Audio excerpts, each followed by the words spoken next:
Hi! ನಮಸ್ಕಾರ. ಮತ್ತೆ ಬಂದಿದ್ದಕ್ಕಾಗಿ ಧನ್ಯವಾದಗಳು. ನಾನು ನಿಮ್ಮ ಪ್ರೀತಿಯ ಅಗನ್ಯ. ಇವತ್ತು ಮಾಡರ್ನ್ ಮಂದಿಯ ಮುಂದಿನ ಅಧ್ಯಾಯವನ್ನು ಕೇಳೋಣ. ಮಾಡರ್ನ್ ಮಂದಿಯ 7ನೇ ಅಧ್ಯಾಯ ಮೋಹಿನಿ. ಅದೊಂದು ಸುಂದರ ಮುಂಜಾವು. ಆಗ ತಾನೇ ಬಿರಿದ ಕೆಂಪು ಗುಲಾಬಿಯ ಮೇಲೆ ಕುಳಿತ ಪುಟ್ಟ ಚಿಟ್ಟೆಯೊಂದು ಇಡೀ ತೋಟವೇ ತನ್ನದು ಎಂಬಂತೆ ಒಂದು ಗುಲಾಬಿಯಿಂದ ಮತ್ತೊಂದು ಗುಲಾಬಿ ಹೂವಿಗೆ ಹಾರುತ್ತಾ ಅಲ್ಲಿಯ ಅತ್ಯುತ್ತಮ ಪುಷ್ಪವನ್ನು ಹುಡುಕುವ ಕಾರ್ಯದಲ್ಲಿ ತೊಡಗಿತ್ತು. ಅದರ ಗಮನವೆಲ್ಲ ಹೂವಿನ ಮೇಲೇ ಇದ್ದರೂ ಹಿನ್ನೆಲೆಯಲ್ಲಿ ಕೇಳಿಬರುತ್ತಿದ್ದ ಇಂಪಾದ ಕೋಗಿಲೆಯ ದನಿಗೆ ತಲೆದೂಗುವುದನ್ನು ಮಾತ್ರ ಮರೆತಿರಲಿಲ್ಲ. ಇನ್ನು ಈ ಪುಟ್ಟ ಚಿಟ್ಟೆಯ ಆಟವನ್ನು ನೋಡಲು ಎಳೆ ಸೂರ್ಯನ ಕಿರಣಗಳು ಮೋಡದ ಪರದೆಯನ್ನು ಭೇದಿಸಿ ಭೂಮಿಗೆ ಬರಲು ಹೆಣಗಾಡುತ್ತಿದ್ದವು. ಆದರೆ ರವಿರಾಯರನ್ನು ಆಜನ್ಮ ಶತ್ರುವಿನಂತೆ ಭಾವಿಸಿದ್ದ ಆ ಮೇಘಗಳ ರಾಶಿಯು ಸೂರ್ಯನಿಗೂ ಭೂಮಿಗೂ ಮಧ್ಯೆ ಅಚಲವಾಗಿ ನಿಂತಿತ್ತು.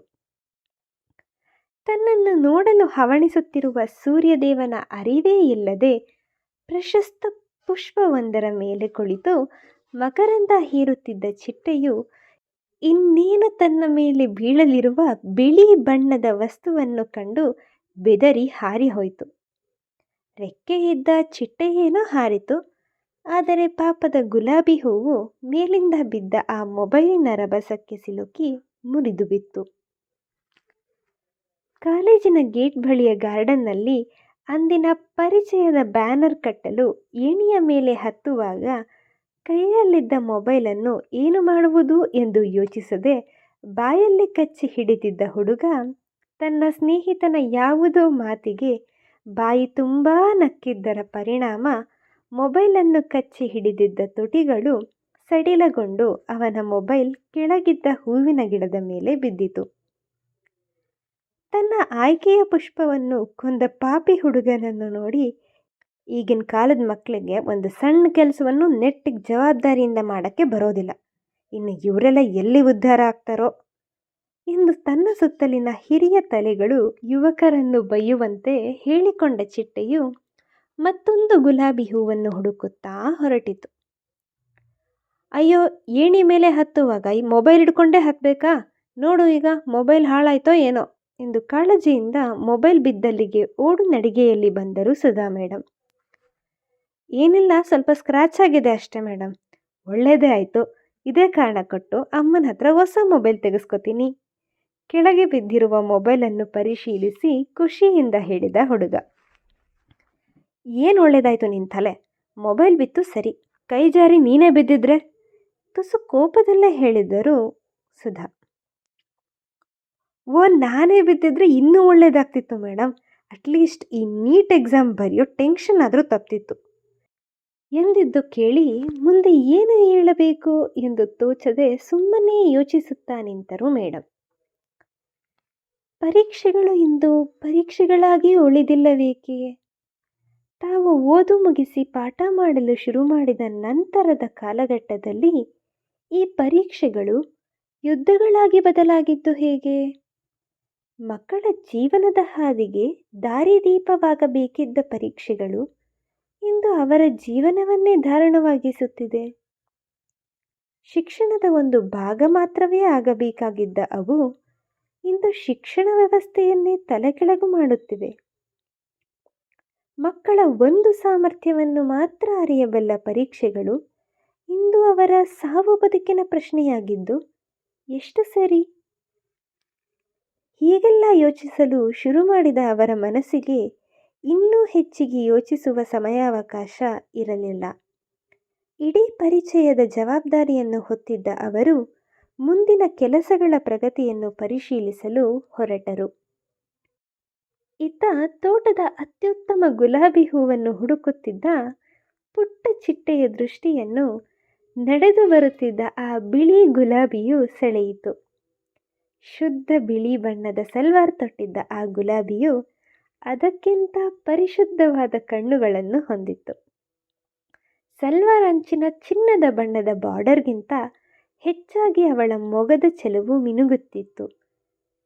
ಹರಡಿಬಿಟ್ಟಿದ್ದ ನೀಲಕೇಶರಾಶಿಯನ್ನೂ ಮೀರಿ ಅವಳ ಕಾಂತಿ ಸುತ್ತಲೂ ಹರಡಿತ್ತು. ಈ ಚೆಲುವೆಗೆ ಮನಸೋತ ಪುಟ್ಟ ಚಿಟ್ಟೆಯು, ವಾ, ಈ ಹುಡುಗಿ ಹೂವಾಗಬಾರದಿತ್ತೇಕೆ ಎಂದು ನಿರಾಸೆಗೊಂಡು ಅವಳ ಸುತ್ತ ಹಾರಾಡುತ್ತಾ ಆ ಅಂದವನ್ನು ಸವಿಯುತ್ತಿತ್ತು. ಪಟಪಟನೆ ಸ್ವಚ್ಛಂದವಾಗಿ ಹಾರಾಡುತ್ತಿದ್ದ ಚಿಟ್ಟೆಯ ಮೇಲೆ ನೆಟ್ಟಿದ್ದ ಚಿನ್ನುವಿನ ಆ ಕಣ್ಣುಗಳನ್ನು ಪರಿಚಯಕ್ಕೆ ಸುಸ್ವಾಗತ ಎಂಬ ಬಣ್ಣ ಬಣ್ಣದ ಬ್ಯಾನರ್ ತನ್ನಡೆಗೆ ಸೆಳೆಯಿತು. ಅರೆ, ಏನಿದು? ಹಿಂದಿನ ದಿನ ತಾನೇ ಗ್ರೀನ್ ಡ್ರೆಸ್ ಮತ್ತು ಅದಕ್ಕೆ ಒಪ್ಪುವ ಒಡವೆಗಳನ್ನೆಲ್ಲ ಸೇರಿಸಿಟ್ಕೊಂಡಿದ್ದ ಹುಡುಗಿ ಇಂದು ಬಿಳಿ ಬಣ್ಣದ ಬಟ್ಟೆನಲ್ಲಿ ಬಂದಿದ್ದೇಕೆ ಅಂತ ತಲೆ ಕೆರೆದುಕೊಳ್ತಿದ್ದೀರಾ? ಬೇಡ, ನಿಲ್ಲಿಸಿ. ಆಮೇಲೆ ತಲೆ ಗಾಯ ಕ್ಯಾನ್ಸರ್ ಆಗಿ ಡಾಕ್ಟ್ರ್ ತಲೆ ತೆಗಿಬೇಕು ಅಂದರೆ ನನ್ನ ಕತೆ ಓದೋರು ಯಾರು? ಅನುಮಾನ ಬಂದರೆ ನಾನೇ ಅದನ್ನು ಪರಿಹಾರ ಮಾಡ್ತೇನೆ, ಕೇಳಿ ಆಯಿತಾ? ಆ್ಯಕ್ಚುಲಿ ಬೆಳಗ್ಗೆ ಬೇಗನೆ ಎದ್ದು ತಯಾರಾಗಲು ಹೊರಟವಳಿಗೆ ಹಿಂದಿನ ದಿನ ರಾತ್ರಿ ಮೂಡಿದ್ದ ಆಲೋಚನೆಗಳೆಲ್ಲ ಮರುಕಳಿಸಿದವು.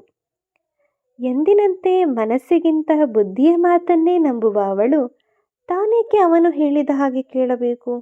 ಅವನು ಹೇಳಿದ್ದನ್ನು ಬಿಟ್ಟು ಬೇರೆ ಮಾಡಿದರೆ ತಾನೇ ಅವನ ವಿರುದ್ಧ ನಾನು ಗೆದ್ದ ಹಾಗಾಗುತ್ತೆ ಎಂದು ಆ ನಿರ್ಧಾರಕ್ಕೆ ಬಂದಿದ್ದಳು.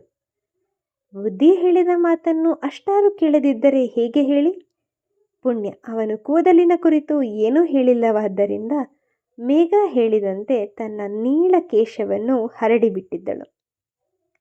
ಕಾಲೇಜಿನ ಗೇಟಿನ ಮುಂದೆ ಹಾಕಿದ್ದ ರಂಗೋಲಿಯಿಂದ ಹಿಡಿದು ತರಗತಿಯ ಒಳಗೆ ಸಿಂಗರಿಸಿದ್ದ ಪೇಪರ್ ಕ್ರಾಫ್ಟಿಂಗ್ಗಳವರೆಗೂ ಎಲ್ಲವೂ ಬಣ್ಣ ಬಣ್ಣದಲ್ಲಿ ಕಂಗೊಳಿಸುತ್ತಿದ್ದವು.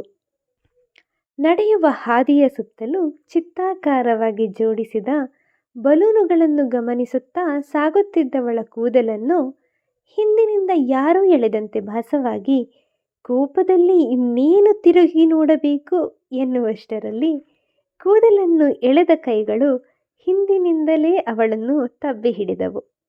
ಆ ಕೈಗಳು ಯಾರದು ಎಂಬುದನ್ನು ಅವಳಿಗೆ ಯಾರೂ ಹೇಳಿಕೊಡಬೇಕಾಗಿರಲಿಲ್ಲ. ಹೇ ಮೇಘ, ಇದಕ್ಕೆ ಏನು ನೀನು ನನ್ನ ಕೂದಲನ್ನ ಸ್ವತಂತ್ರವಾಗಿ ಬಿಡು ಅಂದಿದ್ದು? ಅರೆ ಬೇಬಿ, ಖಂಡಿತ ಇಲ್ಲ. ಕೂದಲು ಬಿಟ್ಟರೆ ಇಷ್ಟು ಸುಂದರವಾಗಿ ಕಾಣ್ತೀಯ ಅಂತ ಮುಂಚೆನೇ ಗೊತ್ತಾಗಿದ್ದರೆ ನಾನಂತೂ ನಿನಗೆ ಸಜೆಷನ್ ಕೊಡ್ತಾನೇ ಇರಲಿಲ್ಲ. ನನಗಿಂತ ಚೆನ್ನಾಗಿ ನೀನೇ ಕಂಡ್ರೆ ನನ್ನನ್ನು ಯಾರು ನೋಡ್ತಾರೆ ಎಂದು ಕಣ್ಣು ಹೊಡೆದವಳನ್ನು ತಿರುಗಿ ನೋಡಿದ ಚಿನ್ನು ಒಂದು ಕ್ಷಣ ಸ್ತಬ್ಧವಾಗಿ ಹೋದಳು. ಕೆಂಪು ಬಣ್ಣದ ಗೌನ್, ಅದೇ ಬಣ್ಣದ ಲಿಪ್ಸ್ಟಿಕ್, ಗೆಳತಿಗೆ ಕೊಟ್ಟ ಮಾತಿನಂತೆ ತುರುಬು ಕಟ್ಟಿದ್ದ ಅವಳು ಮಿನಿಮಲ್ ಲುಕ್ನಲ್ಲಿ ಬಂದಿದ್ದರೂ ಮನೋಹರವಾಗಿ ಕಾಣುತ್ತಿದ್ದಳು. ನಿನಗಿಂತ ಚೆನ್ನಾಗಿ ಕಾಣೋದಾ? ಸಾಧ್ಯನೇ ಇಲ್ಲ. ಈ ವಿಚಾರದಲ್ಲಿ ನಾನು ನಿನ್ನ ಜೊತೆ ಕಾಂಪೀಟ್ ಮಾಡಲ್ಲ. ನನ್ನ ಫೀಲ್ಡೇ ಬೇರೆ ಎಂದಳು ಚಿನ್ನು. ನೀನು ನಾನು ಎಂದು ಒಂದು ಚರ್ಚಾ ಸ್ಪರ್ಧೆಯನ್ನೇ ಶುರು ಮಾಡಿಬಿಡುತ್ತಿದ್ದರು ಈ ಗೆಳತಿಯರು. ಸದ್ಯಕ್ಕೆ ಅಲ್ಲಿಗೆ ಬಂದ ಸುಧಾ ಮೇಡಮ್, ಇಲ್ಲೇನೂ ಮಾಡ್ತಿದ್ದೀರಾ ಮಕ್ಕಳೇ, ಬೇಗ ಆಡಿಟೋರಿಯಂಗೆ ಹೊರಡಿ ಎಂದು ಅಲ್ಲಿದ್ದ ಎಲ್ಲ ಮಕ್ಕಳನ್ನು ಕರೆದುಕೊಂಡು ಹೊರಟರು. ಹೋಗುವ ಹಾದಿಯಲ್ಲಿ ತಮ್ಮಂಥ ಸುಂದರ ಹುಡುಗಿಯರನ್ನು ಎಲ್ಲರೂ ನೋಡುತ್ತಿದ್ದಾರೆ ಎಂಬುದು ಮೇಘಾಳಿಗೂ ಗೊತ್ತಾಯಿತು. ಆದರೆ ಅವುಗಳ ಮಧ್ಯೆ ಆ ಜೋಡಿ ಕಣ್ಣುಗಳು ಮಾತ್ರ ಎಡಬಿಡದೆ ತಮ್ಮನ್ನು ಹಿಂಬಾಲಿಸುತ್ತಿವೆ ಎಂಬುದು ಅವಳ ಅರಿವಿಗೆ ಬರದೇ ಇರಲಿಲ್ಲ. ಅದನ್ನು ಚಿನ್ನುಗೆ ಹೇಳಬೇಕು ಅನ್ನುವಷ್ಟರಲ್ಲಿ, hey Max, what a pleasant surprise, ನೀನು ಇದೇ ಕಾಲೇಜ್ ಜಾಯ್ನ್ ಆದ? Come, let's have a selfie ಎಂದು ಹುಡುಗಿಯರ ಗುಂಪೊಂದು ಅವಳನ್ನು ಕರೆಯಿತು. ಗುರುತು ಪರಿಚಯ ಇಲ್ಲದ ಗುಂಪಿನ ಜೊತೆ ಹೋಗಲು ಇಷ್ಟಪಡದೆ ಅಲ್ಲೇ ನಿಂತಳು ಚಿನ್ನು. ಇವಳನ್ನು ಚೆನ್ನಾಗಿ ಅರಿತಿದ್ದ ಮೇಘ ಹಿಂಸೆ ಮಾಡಲು ಇಚ್ಛಿಸದೆ ಅವರ ಜೊತೆ ಒಬ್ಬಳೇ ಹೊರಟಳು. ಆಡಿಟೋರಿಯಂನ ಗೋಡೆಗೆ ಅಂಟಿಸಿದ್ದ ಪೇಪರ್ ಕ್ರಾಫ್ಟಿಂಗ್ಗಳನ್ನು ನೋಡುತ್ತಾ ನಿಂತಿದ್ದ ಅವಳು ಹಾಲಿನಲ್ಲಿ ಮಿಂದ ಅಪ್ಸರೆಯಂತೆ ಅವನ ಕಣ್ಣಿಗೆ ಕಂಡರೂ ತಾನು ಹೇಳಿದ್ದನ್ನು ಬಿಟ್ಟು ಬೇಕೆಂದೇ ಬೇರೆ ಬಣ್ಣದ ಬಟ್ಟೆ ಹಾಕಿ ಬಂದವಳ ಮೇಲೆ ಅದೇನೋ ಮುನಿಸು ಹುಟ್ಟಿತು. ಯಪ್ಪ, ಈ ಮನೆಗಳ ಮುಂದೆ ನಾಯಿ ಇದೆ ಅಂತ ಎಚ್ಚರಿಕೆ ಬೋರ್ಡ್ ಹಾಕ್ತಾರಲ್ಲ, ಆ ಥರ ಕಾಲೇಜ್ನವರು ಮೋಹಿನಿಯರಿದ್ದಾರೆ ಎಚ್ಚರಿಕೆ ಅನ್ನೋ ಬೋರ್ಡ್ನ ಯಾಕೆ ಹಾಕಿಲ್ವೋ ಗೊತ್ತಿಲ್ಲ. ಅಲ್ಲ ರೀ, ಈ ಥರ ಬಿಳಿ ಬಟ್ಟೆ ಹಾಕ್ಕೊಂಡು ಇಷ್ಟುದ್ದ ಕೂದಲು ಬಿಟ್ಕೊಂಡು ನನ್ನಂಥ ಮುಗ್ಧ ಹುಡುಗರನ್ನು ಹೆದರಿಸೋದು ನಿಮಗೆ ನ್ಯಾಯ ಅನಿಸುತ್ತಾ ಎಂದು ಕೇಳಿದ ಆದಿ. ಅವನ ಮಾತು ಕೊಂಚ ಖಾರವಾಗೇ ಇದ್ದರೂ ತನ್ನ ಉದ್ದೇಶ ಈಡೇರಿದ್ದಕ್ಕಾಗಿ ಖುಷಿಯಾಗಿತ್ತು ಅವಳ ಬುದ್ಧಿಗೆ. ಇಷ್ಟು ನೇರವಾಗಿ ಅವನ ಮಾತನ್ನು ತೆಗೆದುಹಾಕಿದ್ದಕ್ಕೆ ಅವನ ಪುರುಷ ಈಗೋ ಹರ್ಟ್ ಆಗಿ ಇನ್ನೆಂದೂ ತನ್ನ ತಂಟೆಗೆ ಆತ ಬರುವುದಿಲ್ಲ ಎಂದು ಹೇಳಿತು ಅವಳ ಮನಸ್ಸು. ನಿಮಗೂ ಹಾಗೆ ಅನಿಸುತ್ತಾ? ನಮ್ಮ ಆದಿಗೆ ಅಷ್ಟೊಂದು ಈಗೋ ಹರ್ಟ್ ಆಗಿ ಇನ್ಯಾವತ್ತೂ ನಮ್ಮ ಚಿನ್ನು ಕಡೆ ತಿರುಗಿ ನೋಡಲ್ಲ ಅಂತ ನೀವು ಅನ್ಕೋತಾ ಇದ್ದೀರಾ?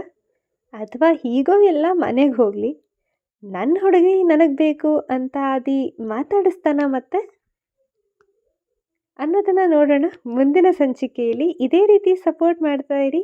ಲೈಕ್ ಮಾಡಿ, ಶೇರ್ ಮಾಡಿ, ಸಬ್ಸ್ಕ್ರೈಬ್ ಮಾಡಿ. ಸಂಚಿಕೆ ಇಷ್ಟ ಆಗಿದ್ದರೆ ಧನ್ಯವಾದಗಳು.